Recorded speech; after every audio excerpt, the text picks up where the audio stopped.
Assalamualaikum warahmatullahi wabarakatuh. Waalaikumsalam warahmatullahi wabarakatuh. Jalan-jalan ke Citayam, berangkat malam pulang pagi. Cakep. Mudah-mudahan ibu bapak yang jawab salam bisa berangkat umroh dan haji. Amin. Assalamualaikum warahmatullahi wabarakatuh. Waalaikumsalam warahmatullahi wabarakatuh. Ibu Aam makan nasi padang. Wih, cakep. Mudah-mudahan ibu-ibu yang jawab salam bisa lunas hutang. Amin. Ibu punya hutang, Bu? Punya. Banyak sedikit? Pengen lunas? Pengen. Bayar sendiri. Masa jauh-jauh dari jalan disuruh lunasin hutang. Assalamualaikum warahmatullahi wabarakatuh. Waalaikumsalam warahmatullahi wabarakatuh. Alhamdulillah, alhamdulillahilladzi syarrafal anama bi sahibil maqamil a'la wa kammala su'uda bi akrami mauludin hawa syarafa wa fadla wa syarrafa bihil aba'a wal judud wa mala'al wujuda bi judihi adla. Ashhadu an la ilaha illallah wahdahu la syarika lahu rabbul ardi was sama'. Wa ashhadu anna sayyidana Muhammadan abduhu wa rasuluhul mab'utsu ila jami'il wara. Allahumma salli wa sallim ala habibikal murtada wa nabiyyikal mustafa wa aminika ala wahyi sama sayyidina wa maulana Muhammadin Sallallahu alaihi wasallam. An-Nabiyyil Hashimiyyil Qurashiyyi Al-Arabiyyi Al-Mab'uthi Al-Mustafa wa ala alihi wa ashabihi dawil majdi wal ula wa tabi'ina wa tabi'ihim bi ihsanin ila yaumil jazaa. Amma ba'du. Faqad qala Allah subhanahu wa ta'ala fil Qur'anil Karim. A'udzu billahi minasy syaithanir rajim. Bismillahirrahmanirrahim. Falladzina amanu bihi wa 'azzaruhu wa nasaruhu wattaba'un nural ladzi unzila ma'ah ulaika humul muflihun. Wa qala an-nabiyyu sallallahu alaihi wasallam inna li asma'an ana Muhammad wa ana Ahmad wa ana al-mahi alladhi yamhullahu biyal kufra wa ana al-hashir alladhi yuhsharu an-nasu ala qadami wa ana al-aqib wal-aqibu laysa ba'dahu ahad. Waqala al-Imam Abu Abdillah Muhammad bin Sa'id al-Busiri fi qasidatihi al-Burdah. Ya Rabbi bil Mustafa baligh maqasidana wa fir lana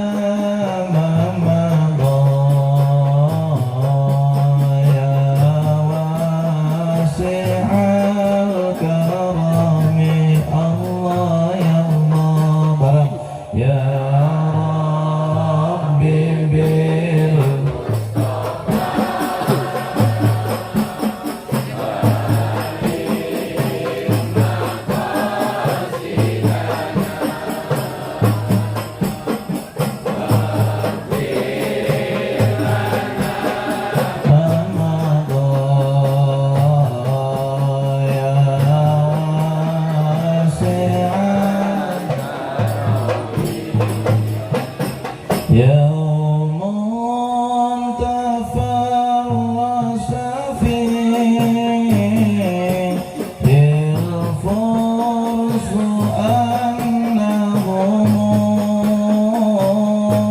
قد أنذروا بحلول البؤس والنقم الله الله يا ربي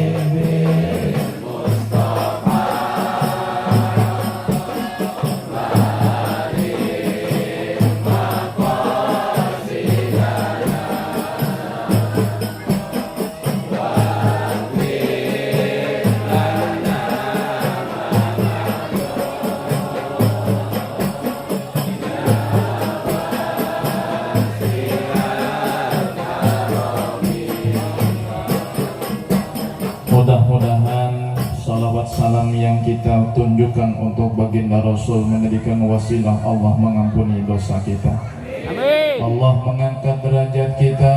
Amin. Yang hadir pada saat ini yang sedang sakit semoga diberikan kesembuhan.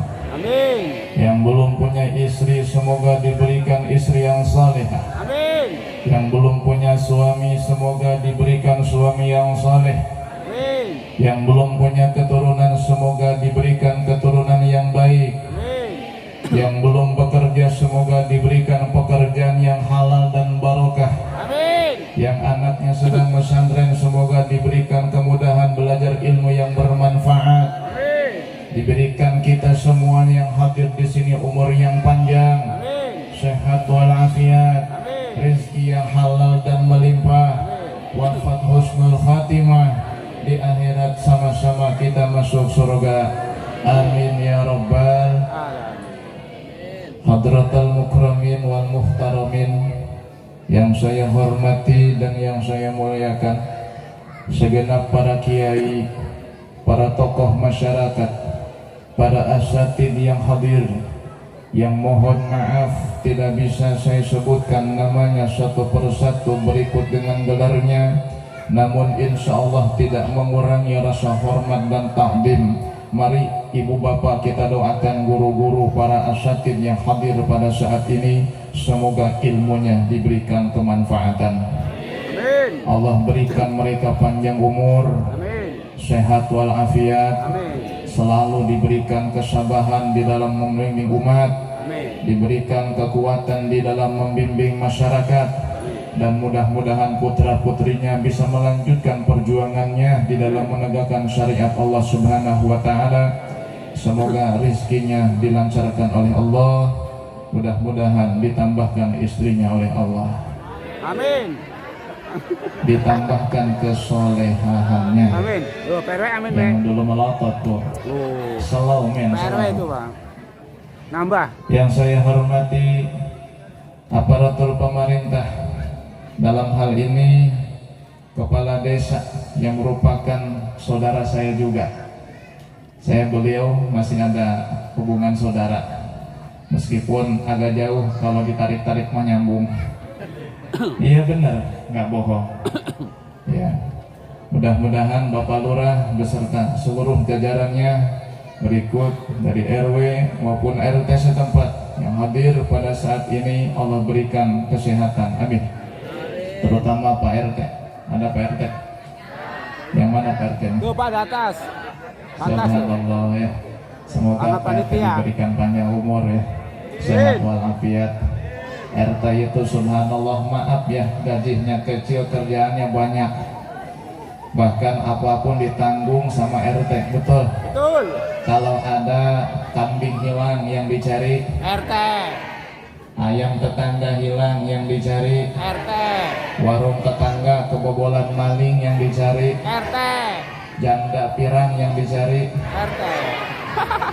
Tuh. Tidak lupa yang saya muliakan, panitia peringatan Maulid Nabi Shallallahu Alaihi Wasallam yang diketuai oleh Bapak Ripan beserta seluruh timnya. Mudah-mudahan jerih payah beliau beserta seluruh tim menjadikan ladang amal bagi beliau untuk menjadi bekal di akhirat nanti menuju surga Allah Subhanahu wa Ta'ala. Amin. Segenap para donatur yang telah menyumbangkan hartanya demi terlaksananya acara kita pada sore ini, yang alhamdulillah Kita berhusnudzon kepada Allah dengan diturunkannya hujan. Ini merupakan satu tanda, alamah dan ciri bahwa acara kita memang benar-benar ada di dalam ridha Allah Subhanahu wa taala. Amin. Sebab hujan merupakan rahmat, hujan merupakan anugerah Allah Subhanahu wa taala. Meskipun hujan turun dengan lebat, tanah becek, dedaunan basah, bahkan kursi pun menjadi basah, tapi tidak menyurutkan semangat ibu dan bapak untuk duduk hadir pada acara ini. Semoga ini semua adalah menjadi saksi bagi ibu dan bapak pada hari kiamat bahwa ibu dan bapak kita semua benar-benar mencintai baginda yang agung Nabi besar Muhammad sallallahu alaihi wa alihi wasallam. Hadirin wal hadirat, muslimin muslimat rahimakumullah. Setiap dari kita memiliki cita-cita, impian, keinginan. Ada yang cita-citanya ingin sehat karena dia sedang sakit. Ada impiannya ingin lunas hutang sebab lagi dililit hutang. Betul. Ada impiannya ingin mendapatkan keturunan karena sudah sekian tahun belum juga punya anak. Ada yang impiannya pengen punya istri karena sudah 30 lebih tapi belum punya istri. Ada yang impiannya pengen punya suami karena sudah di atas 25 tapi belum bersuami juga. Ada yang impiannya pengen punya mobil seperti orang-orang. Ada yang impiannya pengen kebangun rumah tingkat 2 seperti orang-orang. Tapi ternyata sangat sedikit di antara umat manusia yang cita-cita, impian dan keinginannya adalah membersamai Rasulullah di dalam surga. Tentu kalau kita ditanya satu persatu, kamu pengen apa? Kebanyakan ngomongnya, mintanya pasti urusan dunia. Betul? Betul? Sedikit yang ngomong saya pengen bersama dengan Nabi di surga, itu saja permintaan saya. Jarang sekali. Kenapa? Karena orientasi pikiran manusia itu tergantung dan sesuai dengan kadar keimanan di dalam hatinya, tergantung dengan kadar kecintaannya kepada sesuatu. Kalau kadar kecintaannya kepada dunia lebih dominan daripada akhirat, maka yang terucap dari lidahnya saat ditawarkan pingin apa, pasti yang diminta adalah urusan dunia. Tapi kalau kadar kecintaannya terhadap akhirat lebih dominan daripada kadar kecintaannya kepada dunia, saat ditawari kamu pengen apa, pasti permintaannya adalah urusan akhirat. Betul? Betul? Pengen tidak bersama Nabi di dalam surga? Pengen tidak kumpul sama Nabi di dalam surga? Tahu tidak caranya? Saya kasih tahu. Yang pertama, kalau ingin bersama dengan Nabi di dalam surga, perbanyak sholawat kepada Nabi besar Muhammad. Nabi bersabda, inna awlan nasi bi yaumal qiyamati aktsaruhum alayya salatan. Sesungguhnya orang yang paling berhak duduk bersamaku pada hari kiamat adalah orang yang paling banyak bersolawatku saat ia hidup di dunia. Seberapa banyak kita bersolawat kepada Nabi, dengan kadar itulah kita bisa berdekatan dan membersamai Nabi di surga Allah Subhanahu wa ta'ala. Orang yang banyak baca sholawat penyakit minggat. Orang yang banyak baca sholawat hidupnya berkat. Orang yang banyak baca sholawat bahagia dunia sampai akhirat. Orang yang banyak baca sholawat kelak nanti di hari kiamat akan mendapat syafaat dari baginda Nabi besar Muhammad sallallahu alaihi wasallam.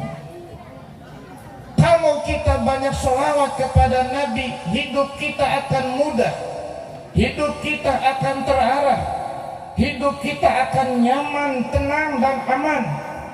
Tak peduli siapapun yang suka dan benci sama kita, selama backingannya pusat Nabi Muhammad SAW, hidup kita akan baik-baik saja. Insya siapa ingin melihat Nabi di dalam surga,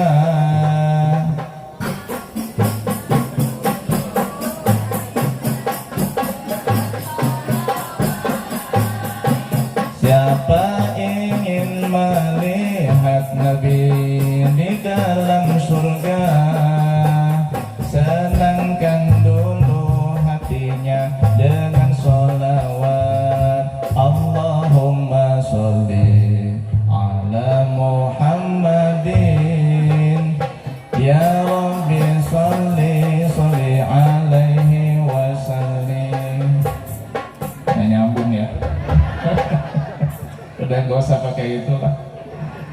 Saya ingat dulu ibu bapak, ini yang baca hadrohnya cewek atau cowok sih? Oh ternyata emak-emak. Maaf Bu ya, nggak saya sebut tadi. Di zaman Nabi ada sampai jam berapa? Maghrib. Jam 5. Maghrib lah, tanggung. Terus asarnya kapan? Tutang. Ibu bapak, biar kita tidak berdosa, ketika masuk waktu sholat, kita dituntut melaksanakan satu dari dua kewajiban. Pilih salah satunya. Yang pertama, langsung melaksanakan sholat, atau yang kedua, bertekad akan melaksanakan sholat tepat pada waktunya jika tidak ingin melaksanakan di awal waktu. Karena kalau kita pulang dulu sholat asar dulu kesini lagi kayaknya bubar. Udah habis. Mending dalam hati kita sekarang niat, bertekad, azam bahwa kita akan sholat asar pada waktunya selesai acara ini. Siap? Siap. Siap? Alhamdulillah, si kita sudah bebas dari dosa. Karena kalau tidak niat berdosa. Sesibuk apapun luangkan sholat di awal waktu, kecuali kalau sudah bertekad niat akan sholat pada waktunya. Ketika kesibukan selesai, insya Allah kita sudah bebas daripada dosa. Alhamdulillah. Saya teringat sebuah hadis 1400 tahun yang silam, ketika Nabi pulang perang dengan selamat sampai ke kota Madinah, datang seorang wanita hitam legam, poek malepek. Perempuan hitam ini berkata kepada Rasul, "Ya Rasulullah, saya sudah bernazar, in raddakallahu shalihan an adriba dufufa amama." Jikalau engkau dikembalikan dari medan tempur dalam keadaan selamat, saya nadar akan memukul Rabbana di hadapan engkau ya Rasulullah. Wa ataghanna, dan saya akan berdendang dan bernyanyi di hadapanmu wahai Rasulullah. Lalu apa kata Rasul? In kunti qad nadarti faf'ali wa illa falat. Jikalau kamu sudah bernazar akan memukul rebana dan bernyanyi di hadapanku, maka laksanakanlah. Jikalau tidak, maka tidak usah. Maka perempuan hitam ini pun memukul rebananya di hadapan Rasul. Rebana itu dari dulu bunyinya sama, ping ping cak cak, ping ping cak cak, ping ping cak cak. Kan begitu ya, ping ping cak cak, ping ping cak cak. Begitu bunyinya. Tapi nyanyinya bukan ping-ping cacat, itu hanya nada pukulannya saja. Yang dia dendangkan di hadapan Nabi adalah Tola'al badru alaina min saniyatil wada, dan seterusnya.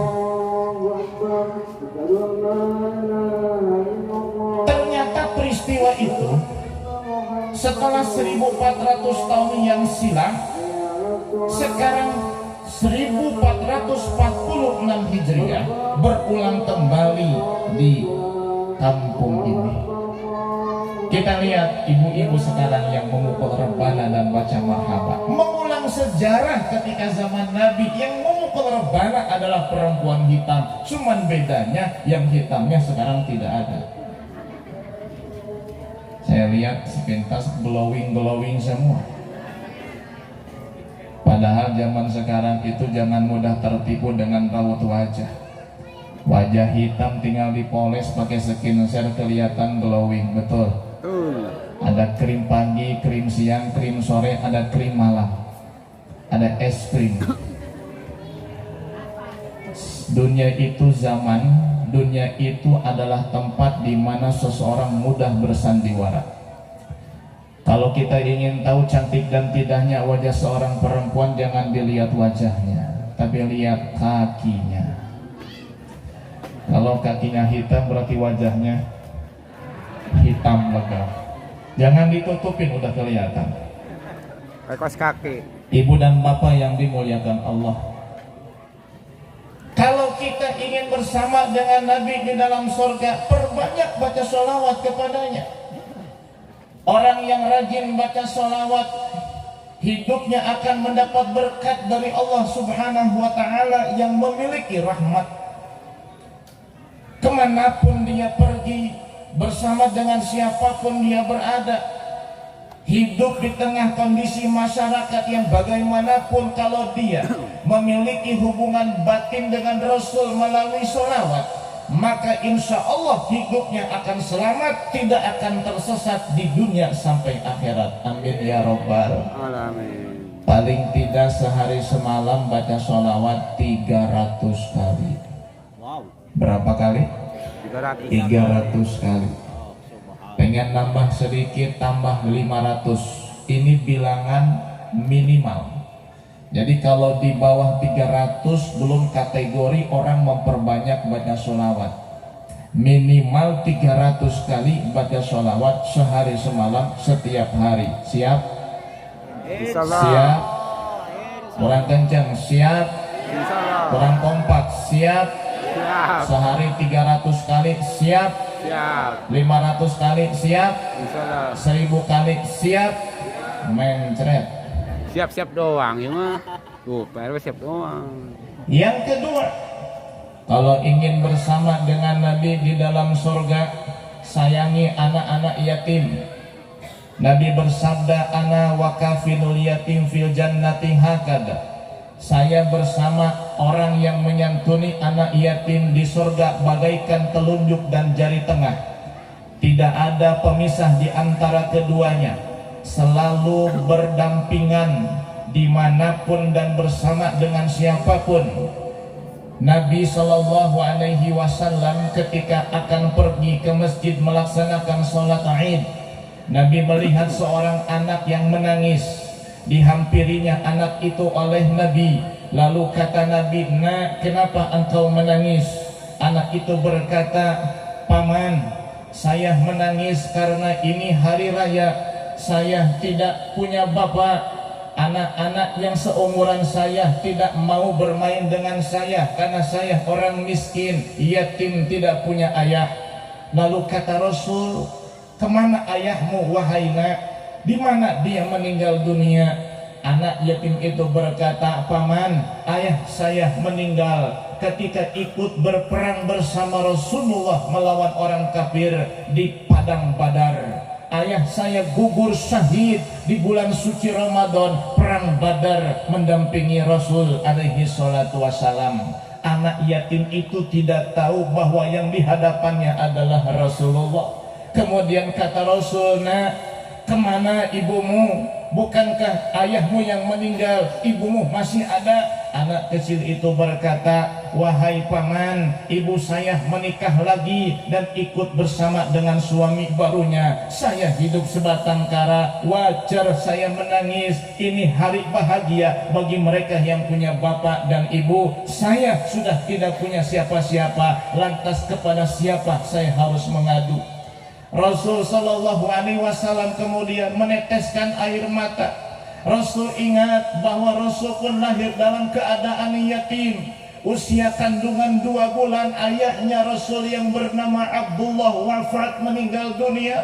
Rasul lahir ke alam dunia tanpa pernah melihat wajah sang ayah, tanpa pernah bertemu dengan Abdullah, tanpa pernah melihat Abdullah ayahnya Nabi Shallallahu Alaihi Wasallam.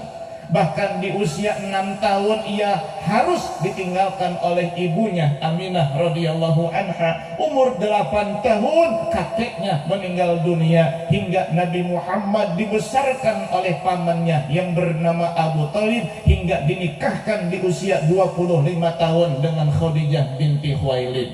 Rasul ingat masa di mana ketika anak-anak butuh kasih sayang orang tua, butuh cinta daripada ibu dan kehangatan pelukan dari sang ayah, ternyata harus mengalami nasib yang sangat sengsara. Maka Rasul berkata kepada anak kecil itu, "Nak, kamu mau tidak Rasul menjadi ayahmu, Aisyah menjadi ibumu, Fatimah menjadi saudara perempuanmu, Ali saudara laki-lakimu, Hasan Hasan menjadi keponakanmu?" Anak kecil itu berkata, siapa yang tidak mau diangkat anak oleh Rasulullah? Siapa yang tidak mau Aisyah menjadi ibunya, Fatimah dan Ali menjadi saudaranya, Hasan Husain menjadi ponakannya? Siapa yang tidak mau, wahai paman? Kata Rasul, nak, kamu kenal saya? Tidak, wahai paman. Kata Rasul, ana Rasulullah, saya adalah Rasulullah Sallallahu Alaihi Wasallam. Anak ini menangis haru dan bahagia. Tangisan sedih dan duka berubah menjadi tangisan haru dan bahagia. Kenapa? Karena dia menjadi anaknya Nabi Sallallahu Alaihi Wasallam. Dibawa anak itu ke rumah oleh Nabi, lalu berkata kepada Aisyah, yang tadi pertanyaannya, siapakah istri Nabi yang mendapat julukan Humairah? Namanya Siti Aisyah. Saya punya pertanyaan satu lagi, siapa istri Nabi yang mendapat julukan Ummu Habibah? Yang bisa jawab dapat hadiah Sepeda. dari Pak Lurah. Tenang Pak Lurah, nggak bisa jawab. Jangan buka Google, awas, dilarang, melanggar kode etik.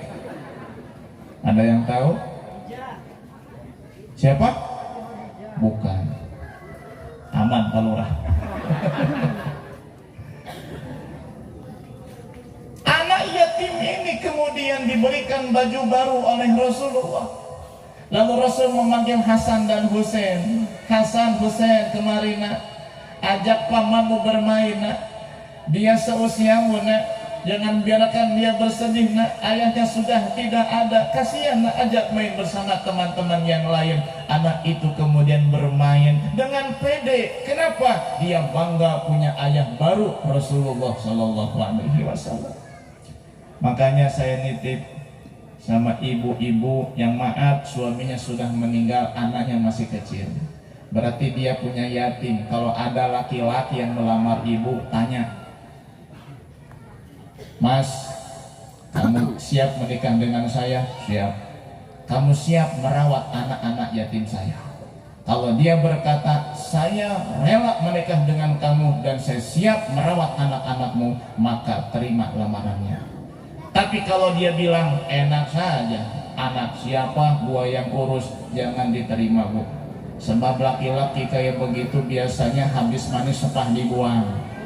Masih cantik aja ibu disuka, kalau sudah jelek kurus keriput, ibu akan dicampakkan bagaikan puntung rokok yang dibuang ke tong sampah. Naudzubillah min. Sayangi anak yatim, cintai anak yatim, urus anak yatim. Kenapa? Takdir Allah berkata kepada mereka harus hidup tanpa belas kasih sayang seorang ayah, tanpa cinta seorang bapak. Bukan keinginan mereka hidup semacam itu, bukan kehendak mereka hidup tanpa ulur tangan ayah yang cinta dan sayang, tapi memang sudah suratan takdir berkata begitu. Maka kita yang diberikan kelebihan harta oleh Allah, sayangi anak-anak yatim, santuni anak-anak yatim, jaminannya adalah akan duduk bersama dengan Nabi di dalam surga. Insya. Yang ketiga, orang yang ingin bersama dengan Nabi di dalam surga adalah orang-orang yang rajin melaksanakan sujud. Ada sahabat Nabi bernama Rabi'ah bin Ka'ab.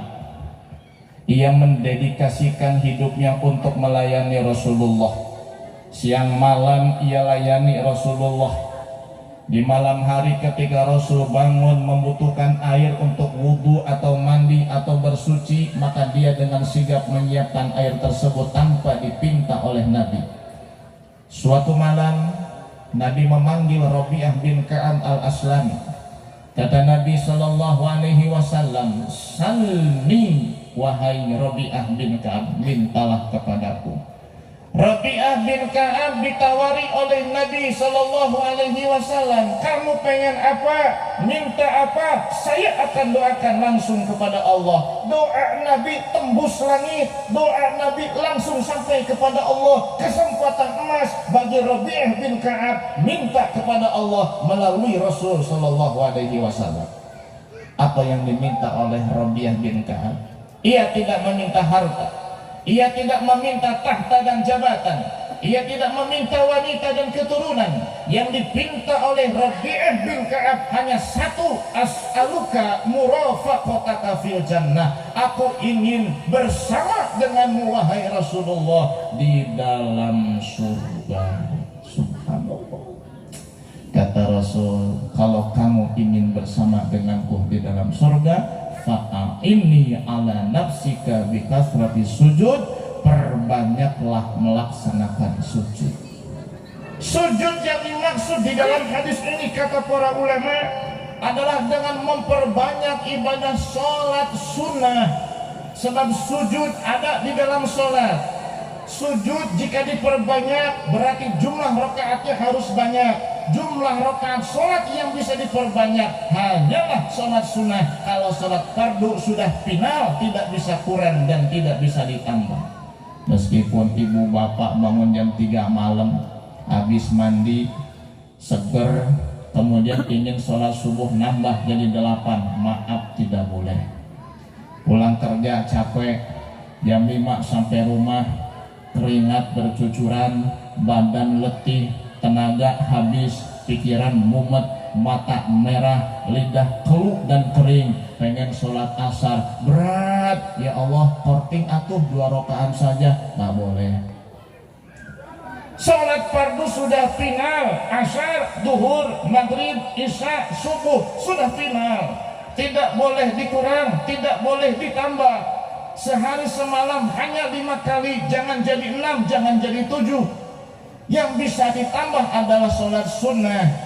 Sholat sunnah duha minimal 2 rakaat, maksimal bisa sampai 12 rakaat.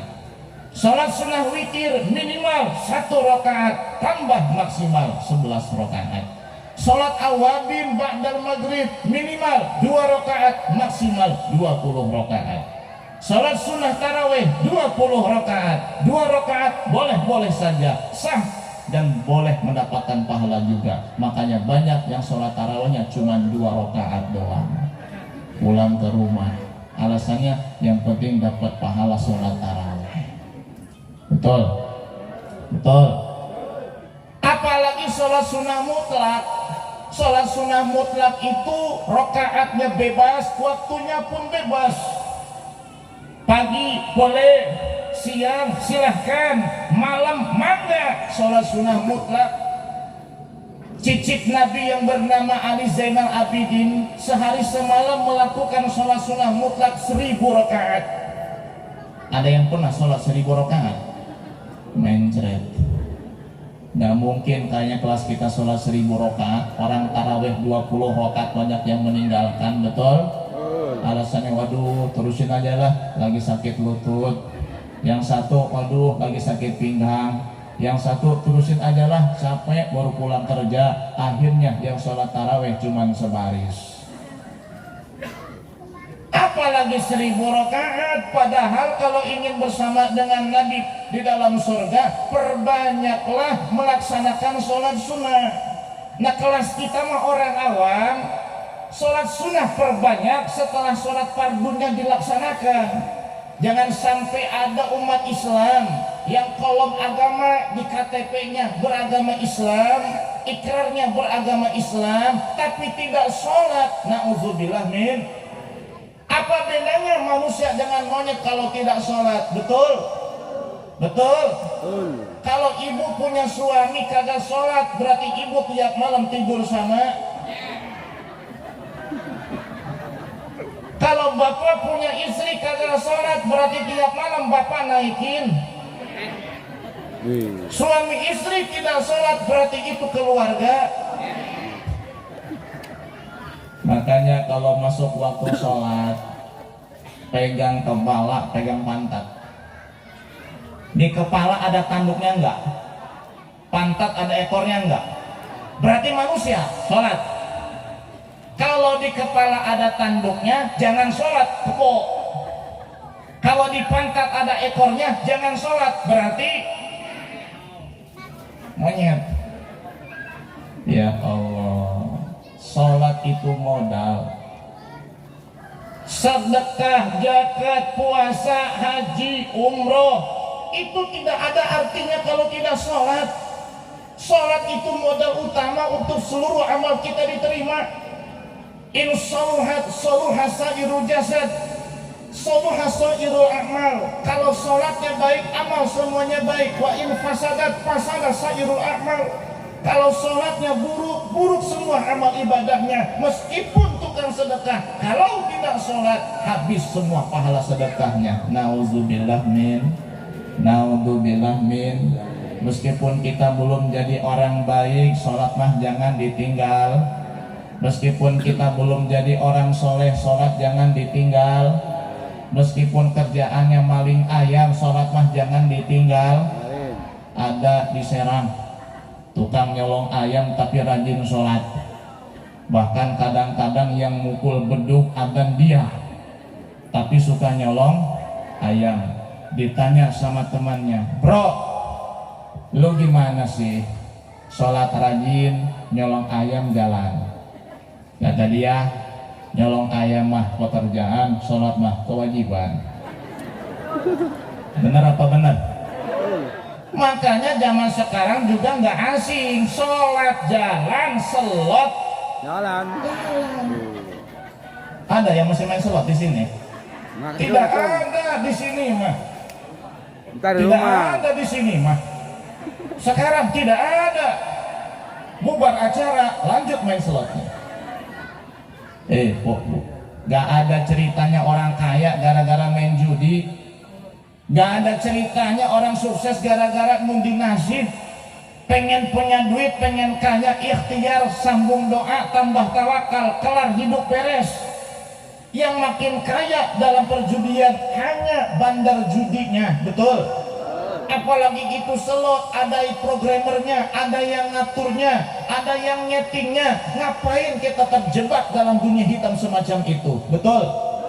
Apakah tidak jadi contoh? Berapa banyak orang yang gara-gara main judi online, rumah tangganya berantakan, betul? Rumahnya disita bank, mobilnya disita rentenir. Bahkan pekerjaannya pun harus berhenti, di PHK, dikeluarkan dari pekerjaan. Anaknya tidak terurus, rumah tangganya hancur, hidup sebatang kara, habis-habisan harta gara-gara main judi online. Ya, tobat ya, yang masih main judi online kudu tobat, insya. Meskipun belum bisa meninggalkan karena candu, awas, sholat jangan ditinggalkan. Kenapa? Selama masih mau sholat, masih ada keimanan di dalam hatinya, insya. Allahumma sholli wa sallim ala sayyidina wa maulana Muhammadin adada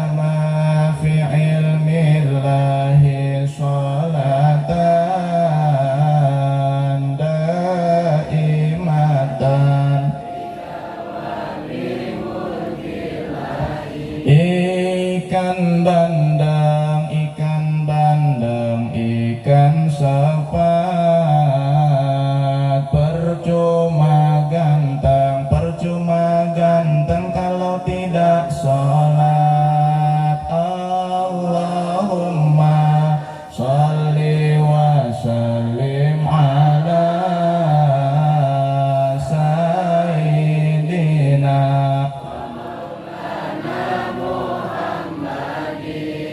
adada ma fi ilmillahi sholatan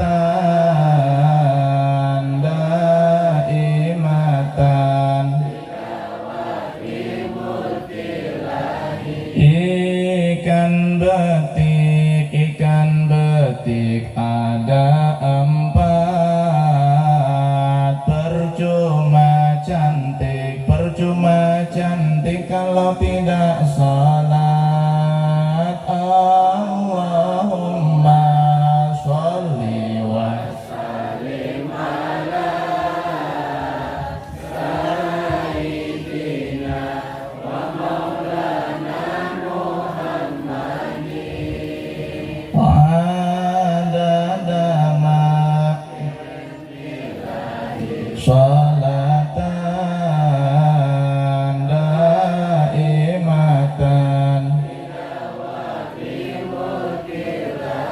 Lanjut sholawatannya, lanjut. Ikan hiu, ikan hiu, ikan paus,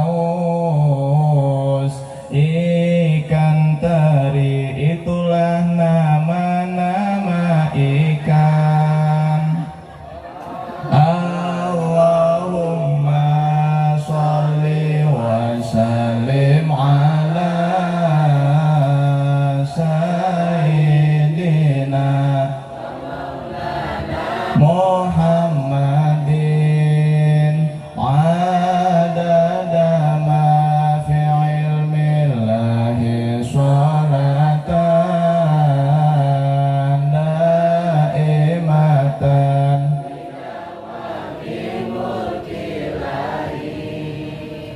Ganteng tidak sholat percuma, cantik tidak sholat percuma, apalagi jelek. Kaya tidak sholat percuma, apalagi percuma kalau tidak sholat. Orang Islam kudu rajin sholat.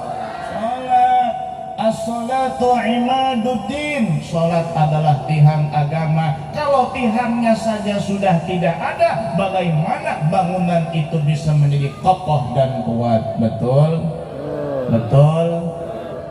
Terutama nih kaum bapak.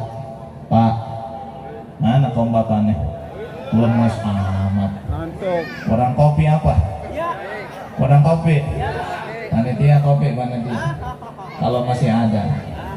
Ayam meren. Iya, ada kopinya nih. Nggak ada. Pak, sholatnya di mas, sholatnya di musol. Mumpung masih ada ustad, mumpung masih ada kiai. Kalau udah nggak ada ustad, nggak ada kiai, nggak ada yang ngimamin sholat, baru kerasa nyesel, baru kerasa kehilangan. Sebagai masyarakat awam cukup datang, duduk manis, sholat qobliyah, tunggu imam datang ikut berjamaah, sadar diri, bukan ustadz jangan jadi imam, bacaan kurang pati benar jangan maju ke depan, sadar diri. Ketika orang-orang sudah menyadari dirinya sendiri, hidup akan rapi. Betul? Coba kalau sudah nggak ada ustadz, repot. Harus manggil ke ustadz yang jauh, berabe. Pernah di satu kampung, ustadz cuma satu-satunya. Ada tahlilan, dia yang tahlil, dia yang doa. Ada yang syukuran, dia yang tawasul, dia yang doa. Ada acara maulidan, dia yang MC, dia yang tawasul, dia yang doa, dia yang ceramah, dia yang marhaba. Cuma satu-satunya, gak ada yang lain. Repot kagak tuh? Suatu hari nih ustadz sakit. Emang ustadz bisa sakit? Ustadz juga manusia. Well, ustadz juga ustadz juga bisa sakit. Ustadz juga sakit hati.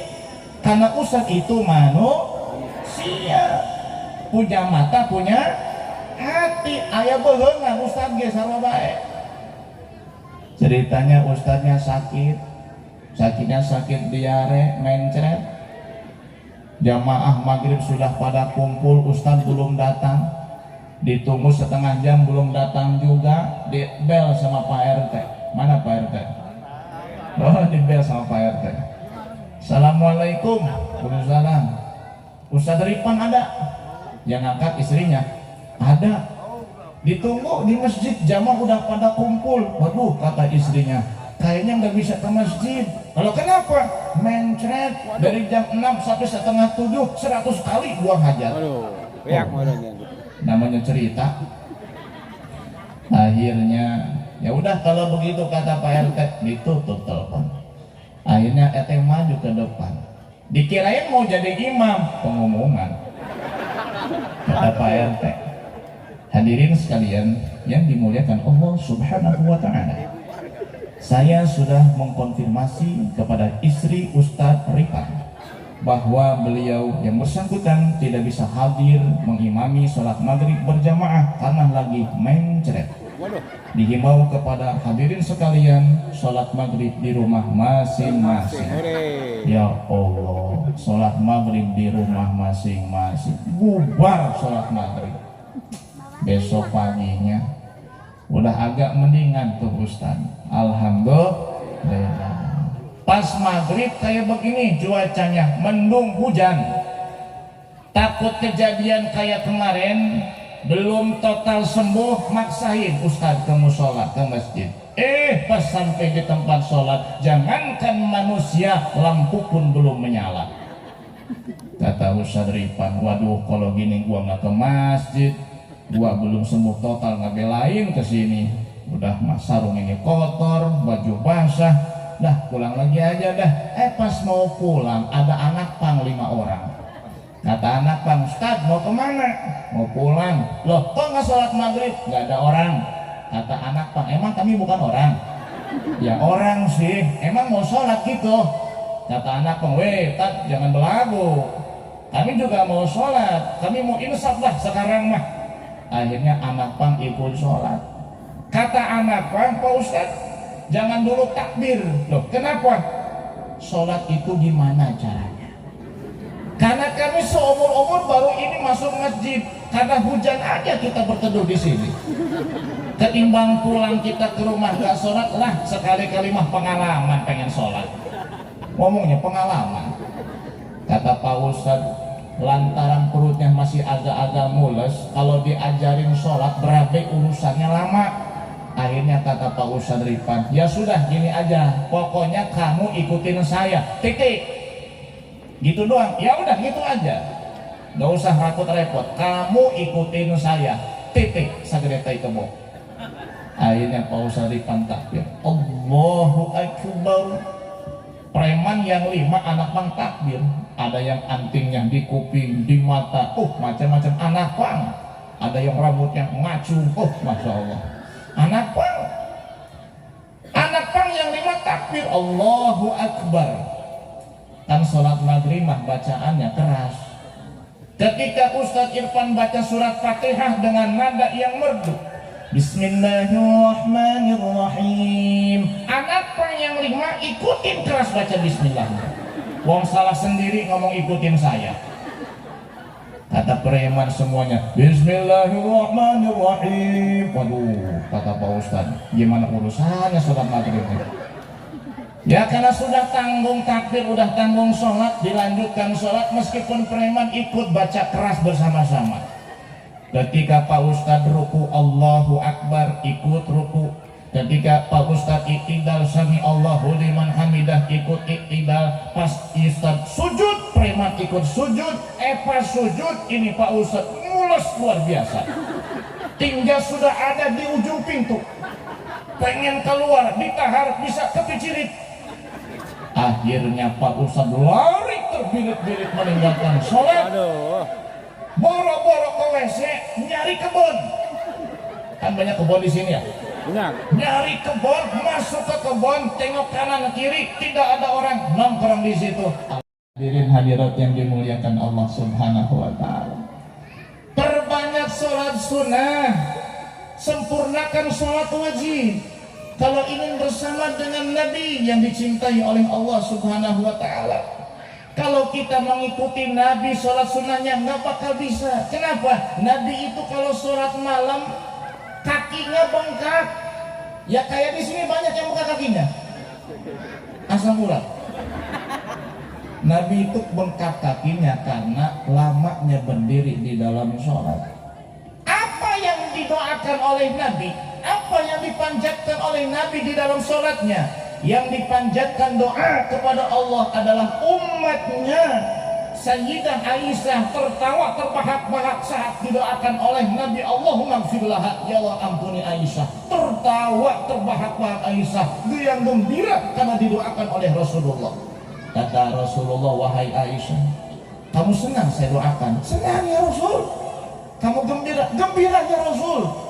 Tahukah kamu wahai Aisyah, setiap malam dalam sujud saya mendoakan dengan doa yang sama untuk umat saya. Alhamdulillah, kita didoakan oleh Nabi. Hadirin hadirat yang dimuliakan Allah, kita penuh dengan dosa, lalai daripada Allah, bergelimang maksiat, hitam legam hati kita penuh dengan kotoran, dengan penyakit-penyakit hati.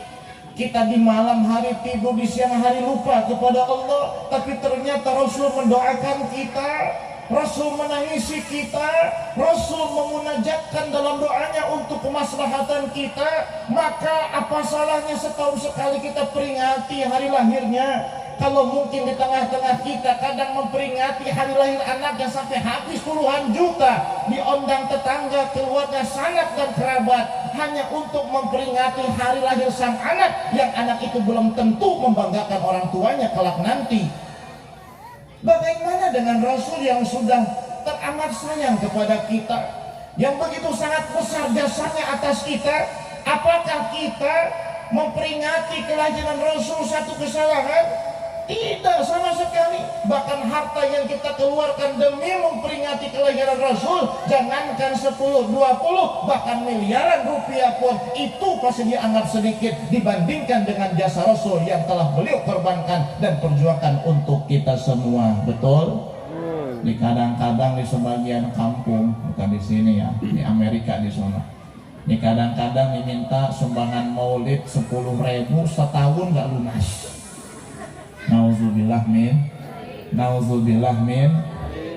Harusnya mah kalau punya uang gede, udah masyarakat gak usah nyumbang apa-apa. Yang penting malam Jumat datang ke rumah saya, ikuti, hadiri peringatan Maulid Nabi, konsumsi, kiai, tenda, sound system, saya yang tanggung. Tuh kalau punya duit banyak enak kayak begitu.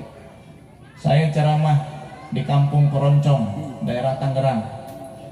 Saya kira ini acara maulid kecil-kecilan, karena undangannya maulid keluarga, hanya 2 orang. Ternyata sampai di sana jamaahnya lebih daripada saat ini. Ibu-ibu, bapak-bapak, pemuda, pemudi kumpul semuanya. Subhanallah, enak jadi orang kaya, enak banyak duit, ngadain maulidan, nggak pusing mikirin dana. Kenapa? Punya uang sendiri, punya harta sendiri, nggak bingung, nggak pusing mikirin dana. Maka kita berdoa kepada Allah, semoga Allah memberikan kekayaan kepada kita, dan kita bisa menggunakan kekayaan itu untuk memperingati Maulid Nabi, untuk menyantuni anak yatim, dan untuk melakukan sedekah, infak dan lain sebagainya. Semoga Allah mengabulkan doa kita, amin ya Rabbal alamin. Kemudian selanjutnya, siapa orang yang ingin bersama dengan Nabi di dalam surga, maka cintailah Nabi. Nabi SAW bersabda, almar'u ma'aman ahabba. Setiap manusia hanya akan dikumpulkan bersama dengan orang yang dia cintai.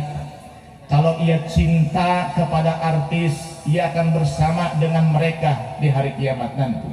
Kalau cinta kepada pemain bulu tangkis, akan bersama dengan mereka di hari kiamat nanti. Kalau mengidolakan penyanyi, akan bersama dengan mereka juga di hari kiamat nanti. Cinta kepada ulama, bersama dengan ulama. Cinta kepada anbiya, bersama dengan nabi dan rasul. Maka kepada siapa kita menaruh cinta ketika kita hidup di dunia ini? Cinta kepada istri, silahkan. Cinta kepada anak, harus.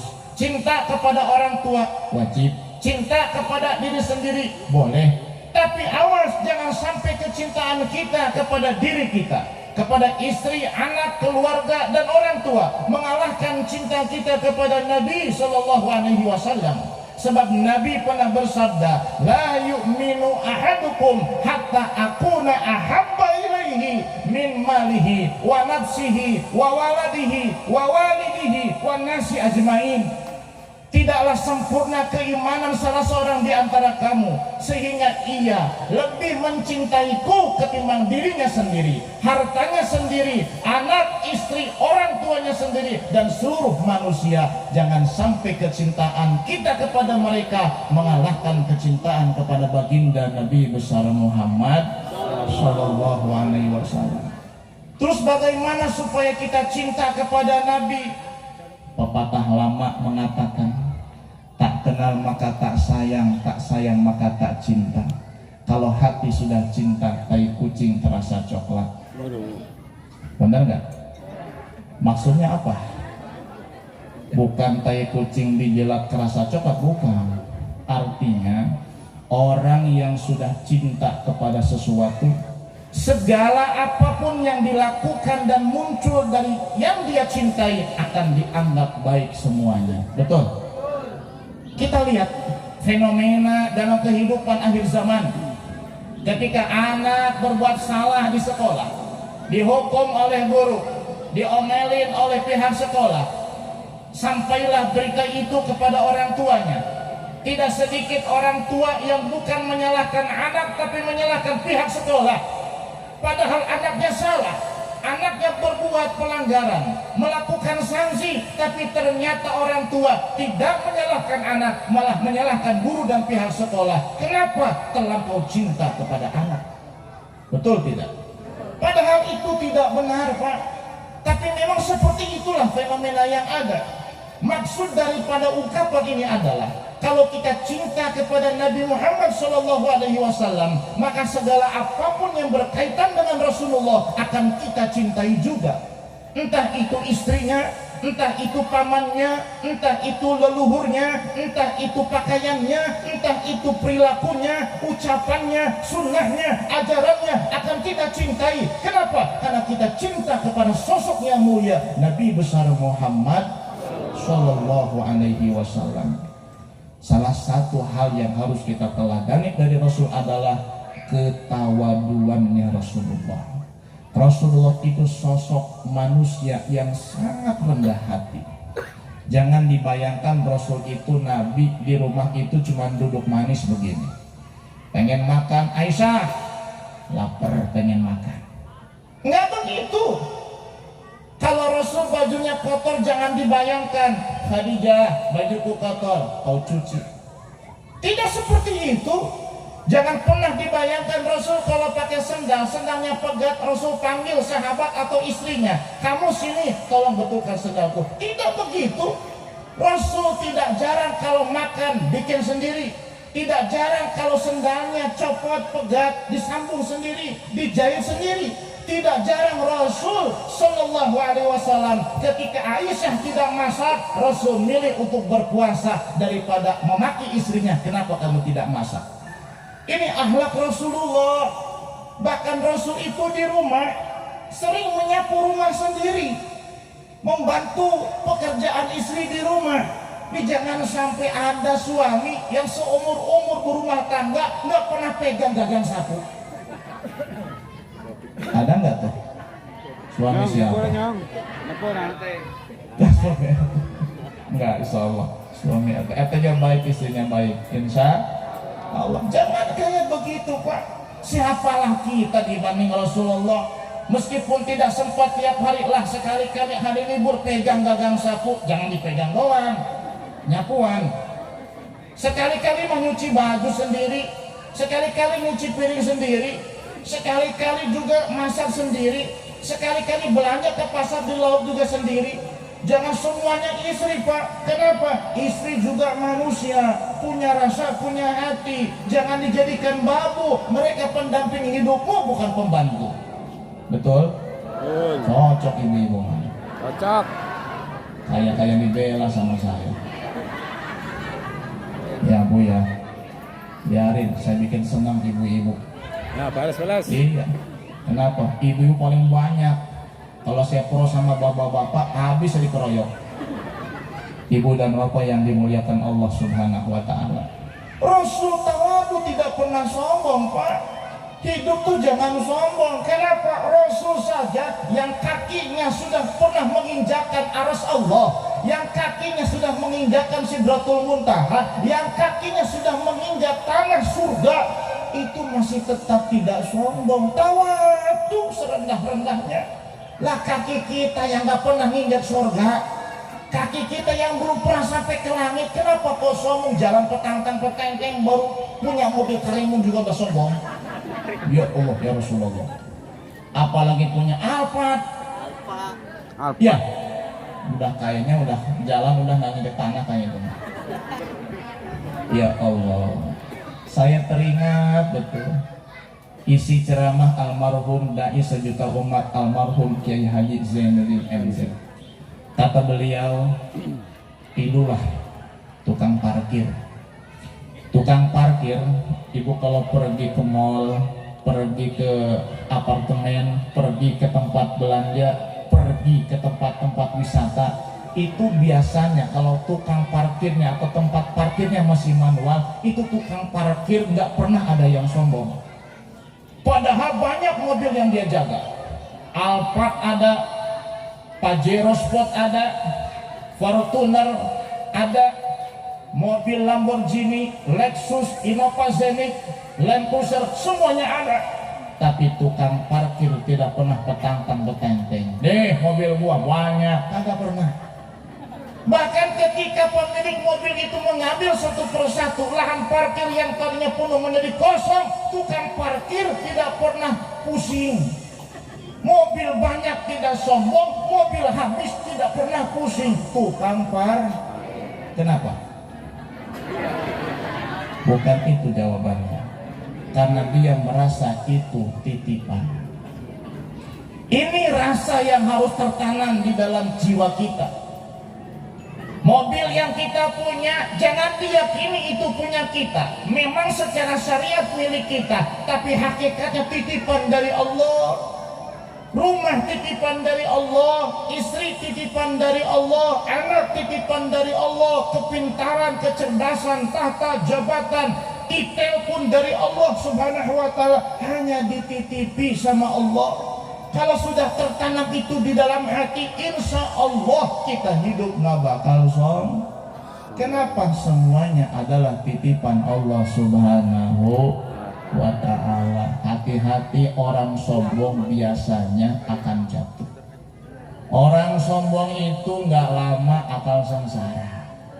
Orang sombong itu biarin sombong sebentar, tunggu tanggal mainnya akan terpuruk ke dasar jurang. Betul. Dulu di satu kampung ada Pak Haji paling kaya sekampung, namanya Haji Sukarta. Ada nggak di sini? Nggak ada ya, jadi aman, tidak melanggar kode etik ya. Ini Pak Haji Sukarta orang paling kaya sekampung. Memang dia itu sangat ringan tangan, murah memberi, sangat panjang tangan, suka sedekah. Karena istilah ringan tangan, panjang tangan bisa negatif, bisa positif. Orang yang suka sedekah dermawan itu pun sama, panjang tangan, ringan tangan, suka memberi. Anis bahasa, suka membuka telapak tangan, ahli sedekah luar biasa. Tapi sayangnya Pak Haji Sukarta meskipun tukang sedekah, dia itu orangnya sombong. Suka ngungkit-ngungkit sedekah dan senang kalau dipuji sama orang. Kalau ada yang muji, Pak Haji Sukarta mah gak ada lagi yang menandingi kesugihannya, kekayaannya. Suka ngomong begini, siapa dulu? Tapi tangannya begini, siapa dulu? Begitu, siapa dulu? Begitu. Kalau ada yang nyanjung, ini masjid kalau nggak ada Pak Haji makanya nggak bakal selesai 5 tahun juga. Kalau ada Pak Haji mah sebulan juga beres. Siapa dulu? Begitu terus kebiasaannya. Suatu ketika kata istrinya, Pak, ya mah, mama pengen makan ini, makan apa namanya, sayur nangka, kan harus pakai kelapa, pakai santan. Tapi mama nggak mau santannya itu beli di pasar, takut tidak higienis. Kita kan di belakang punya pohon kelapa. Dengar-dengar katanya bapak dulu waktu masih muda pandai manjat pohon kelapa. Kata Pak Haji, atuh iya, siapa dulu? Akhirnya naik ke Pak Haji ke atas pohon kelapa.